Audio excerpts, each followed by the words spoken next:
Merci tout d'abord pour vos interventions éclairantes qui font écho à un rapport que j'avais eu l'occasion de travailler lors de la précédente législature sur les conséquences géopolitiques du changement climatique. Je souhaiterais néanmoins, avant de rentrer dans le vif de notre sujet, profiter de vos travaux passés pour vous demander de nous faire un point sur la façon dont vous estimez que l'Europe pourra faire face à la crise énergétique annoncée pour cet hiver. Je pense notamment à vos recherches, Madame, sur les questions d'approvisionnement en énergie qui résonnent cruellement avec la situation que s'apprête à connaître l'Europe, ou les vôtres, Monsieur Gaulier, lorsque vous aviez travaillé pour l'Agence internationale de l'énergie, notamment sur la Russie et sur l'Ukraine. Pour revenir à notre sujet du matin, j'avais, lors de mes travaux avec mon collègue Frédéric Petit, rappelé que les dérèglements climatiques sont décrits par le Pentagone depuis 2007 comme des multiplicateurs de menaces, un terme repris depuis par une grande partie de la communauté scientifique et de la communauté internationale.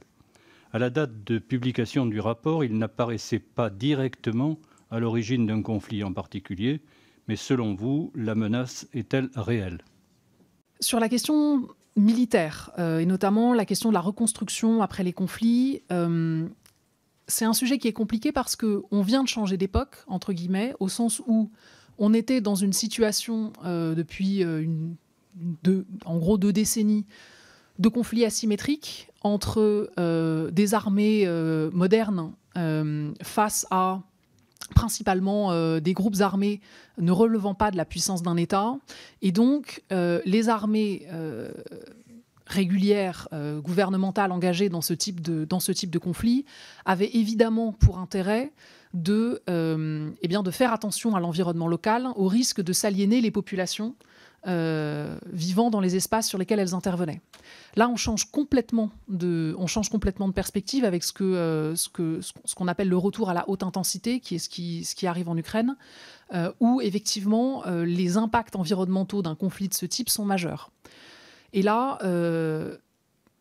je vous avoue que je ne sais pas vous dire qui doit intervenir à quelle échelle. Pour le coup, c'est une question d'ordre politique. Moi, je n'ai pas forcément de recommandations là-dessus à vous donner. Simplement, c'est quelque chose qui est assez nouveau, qui vient d'entrer dans le spectre. Et donc, c'est difficile pour moi de réagir sur ce point-là en suggérant une échelle de gouvernance.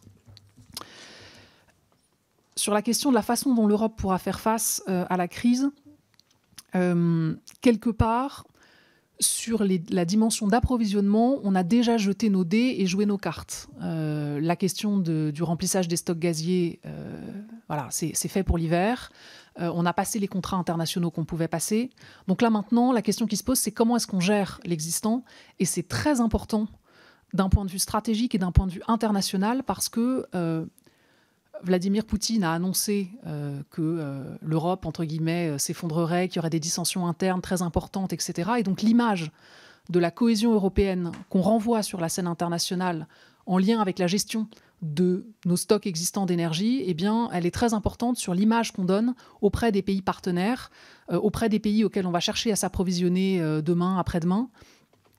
Cette façon dont va être gérée la cohésion européenne, la solidarité européenne sur les questions énergétiques, c'est pas simplement une question d'approvisionnement des ménages ou des entreprises françaises, européennes. Ça va être aussi une question d'influence sur la scène internationale. Et donc ça, c'est un point qui me semble important de garder à l'esprit.